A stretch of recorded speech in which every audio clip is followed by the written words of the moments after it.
Dad.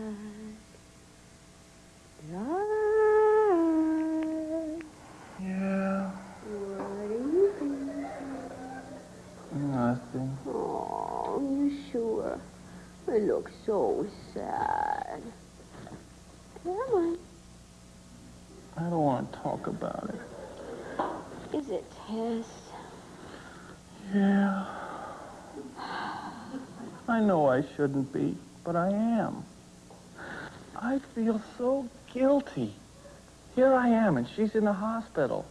Well, if you weren't here, if you were home with the kids, would it do her any good? Would she get better any faster? Oh, I know. She's not going to get better just because you're lonely and unhappy, you know. Yeah, well, it isn't right, you know. I feel so guilty going into the hospital with flowers and candy she can't even eat. The nurses feel so sorry for me. And all the while I know as soon as I leave there, I'm coming right over here. Oh, Doug. Doug. Love is nothing to feel guilty about. Doug, love is a rare and precious thing. When it happens, when it comes into your life, when you finally meet somebody you really like a lot, who likes you equally well. Oh, Doug, you've got to seize it. Seize it and treasure it and store up memories while there's still time. It's all so underhanded. Poor Tess is in a coma, and I'm gallivanting around like everything's fine. We have a right to happiness.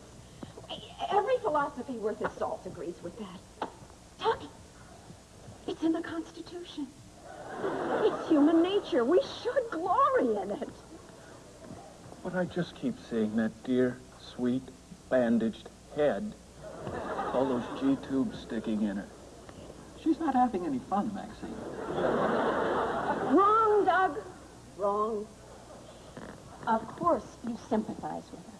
This is only natural. But to let it interfere with your life to the extent that you do... I'm worried about being in the wrong. I'm worried about being a terrible person. A selfish, callous, cold-hearted person. After all, Tess and I have been through a lot together. It's true, I don't love her right now, but she supported me through law school and clerking. I can't turn my back on her the moment she's in the hospital with a serious ailment. Of course not.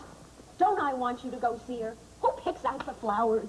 But, Doug, you've got to think about me, too. I'm human. I do my best to keep it to myself, but I've got feelings. I'm not asking you to stop visiting her. I'm not asking you to stop sympathizing with her. I know she's part of your past. She's part of your life. But, Doug, so am I. Where are you going? To the hospital. I don't care. I need to be near her. Doug, don't do this to me. Do I have to get sick to attract your attention? Doesn't good health count for anything? Maxine, she needs me. Doug, don't do this to me. I'll see you tomorrow.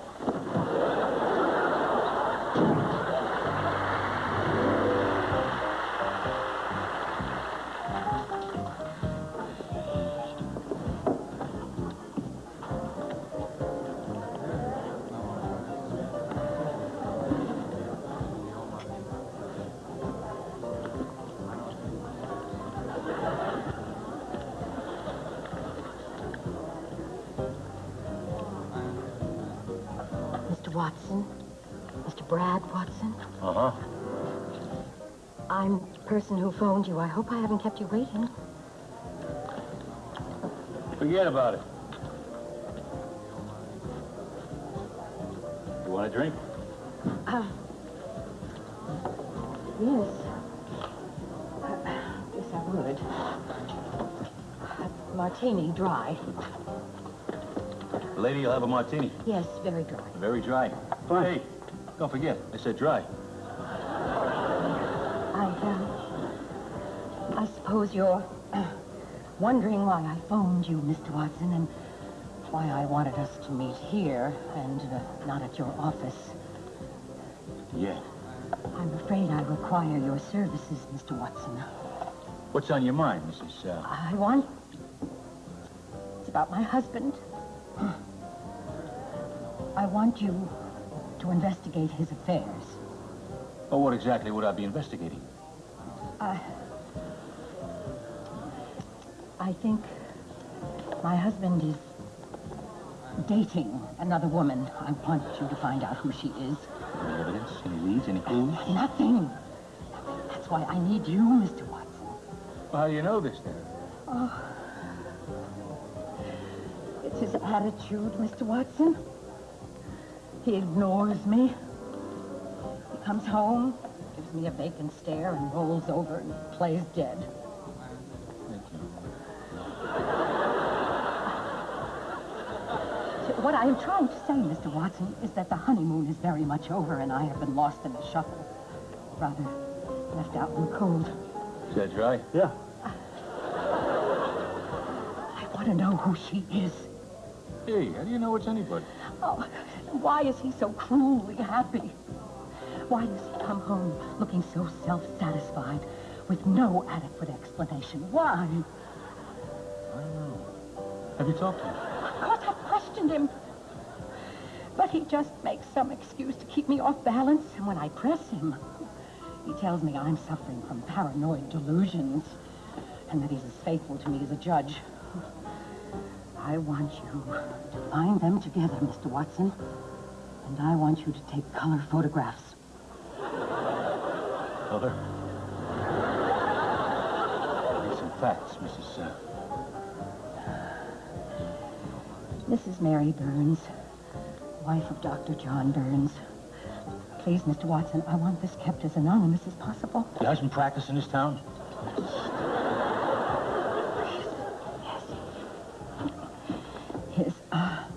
His office is at 1400 Peyton Avenue, directly across from the Peyton General Hospital. He's a GP. Yes. And he performs surgery when he can. You got no idea who the other woman is. I have my suspicions, but there's no foundation. It might be Nurse Norse, a favorite nurse at the hospital. Or maybe Nurse Black. Or possibly a hairdresser or a cocktail waitress. Mr. Watson, I must get to the bottom of this affair. I can't tell you the anguish I suffer. Waiting up for him all hours, wondering whose arms are around him and vice versa.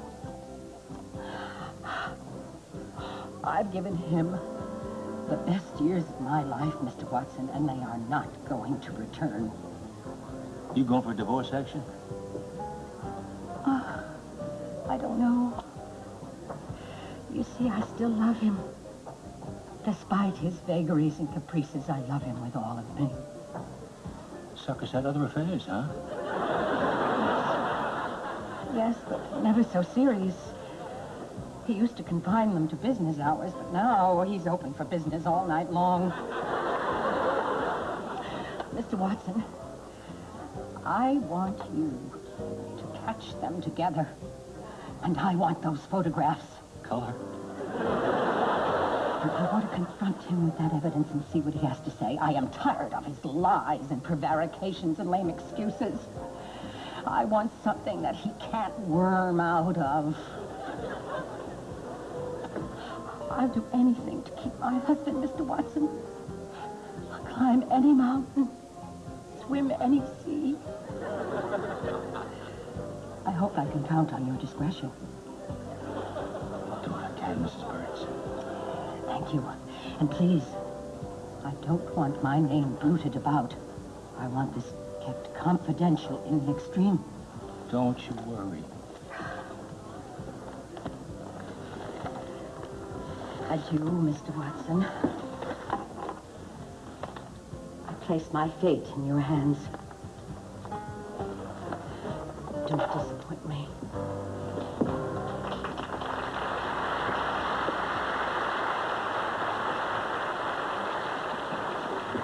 How much I owe you? $4.50. Keep it.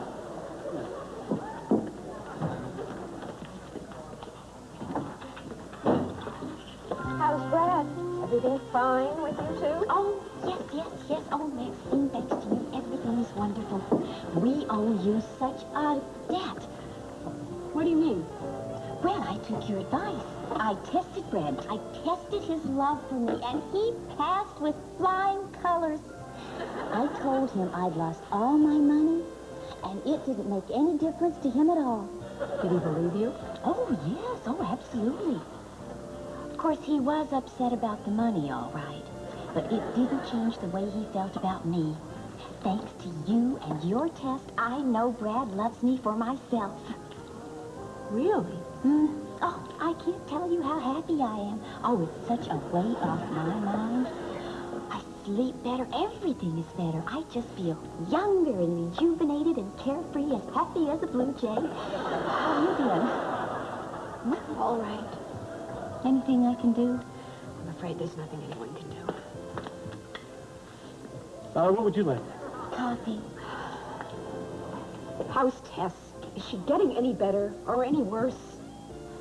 Well, she's about the same, I'm afraid. She's still in a coma. That's too bad. Oh, poor Doug. You know, Mary tells me her husband, Dr. Burns, says Doug is there for hours every day just waiting for Tess to snap out of it. If Tess knew that he was there, it might help her morale. Of course, she won't know till she comes out of her coma. Does Dr. Burns think that might happen? Well, he doesn't know if she'll recover or if she'll die. God, I hope it's the former. So do I. Poor Doug. You know, he is just head over heels in love with her. She is such a lovely girl. Mary tells me her husband, Dr. Burns, says it is absolutely heartrending the way Doug carries on at that hospital. He suffers as much as Tess does. More. Because she isn't conscious of her suffering, and he is. Oh, he's forever demanding to be let into her room, even though it's against all the hospital rules. And he spends hours in the hospital chapel every day praying for her complete recovery. You know, Nurse Norris was in there the other day praying for her cousin, and she overheard Doug's prayers, and she said she has never heard anything so touching in her whole life. Apparently, he's been having an affair with someone, and he was promising God he'd give up whoever she is forever if only he would let Tess keep the gift of life just a little bit longer. He swore he never really loved this woman at all, that it was only carnal, and that the only woman he's ever truly loved was his wife, Tess. Nurse Norris heard him say that to God. Oh, sure. It was all over the hospital. Why take it out on Tess? To punish an innocent woman, you call that justice. You want to punish somebody? Punish me. I'm the one who was unfaithful. I'm the one who didn't know when he was well off. I'm the bad one. I can see that now. Tess is too young to die. Look, we got two lovely children. Wonderful, talented kids. They need a real mother. Not some poor substitute stand-in like Maxine or me. So please, I promise, I'll stop sinning immediately if you do what I say. Okay? Hello, Doug. Oh, hi. I got steaks. Maxine, we have to have a talk. Doug, I'm hungry. I want to make supper. Listen, Maxine, this thing is tearing me up inside. The more I worry about Tess, the guiltier I feel toward you. The guiltier I feel about you, the less I want to think about Tess. The less I feel about Tess, the guiltier I feel towards her. The guiltier I feel towards her, the less I think about you. And that makes me feel even worse. Now, look, if I leave this up to fate, I feel like I'm copping out. If I try to cope with the situation, it gets out of hand. Now, either I'm trying and failing, or even worse, I fail to try. You see what I'm saying? all you ever think about is yourself. How can you say that? All you think about is yourself. And Tess isn't thinking about anything. She's in a coma. But I have to think about all of us. You, me, Tess, you and me and Tess. I'm the one who's trying to find a solution for everybody. Doug, I'm not asking you to divorce her now. I know you can't do that while she's in the hospital. What if she doesn't recover? What if she dies? Doug, life, death, these things are out of our hands, Doug. Fate decides these things, or destiny, perhaps. Our lives are like electric light bulbs. We last for a while, flicker, and then burn out. You never know when. The thing is, Doug, to burn brightly with a glorious incandescence, because there are no guarantees. I think I'll start supper.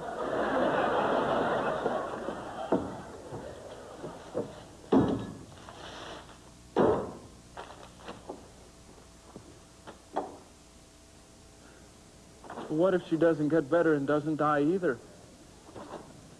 What if she just stays a vegetable? Dr. Burns says that might happen. She might live on half-conscious, in a coma or a semi-coma, dreaming of life, living in a dream, a tragic burden to herself and to others, especially to me. Dr. Burns thinks that might happen? Yeah. He says either she'll die or she'll remain a hopeless invalid. Which does he think it will be? He's afraid it's vegetable time.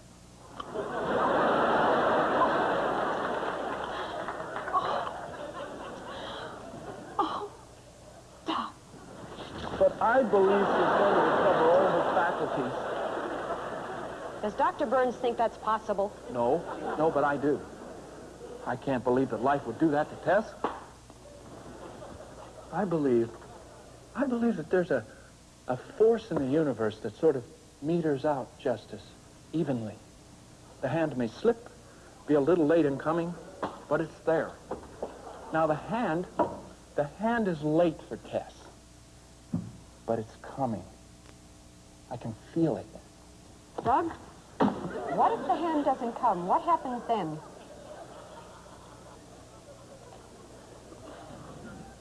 If Tess is going to live on the life of some poor vegetable in a bed, I couldn't leave her. Maxine, our marriage was made in heaven, sanctioned by church and state alike. I can't divorce her if she's sick. Do you think my conscience would let me do that, just go off and have a good time with you? Nope. But Tess is going to stay a disabled person. I'm going to stay with her and try to bluff it out.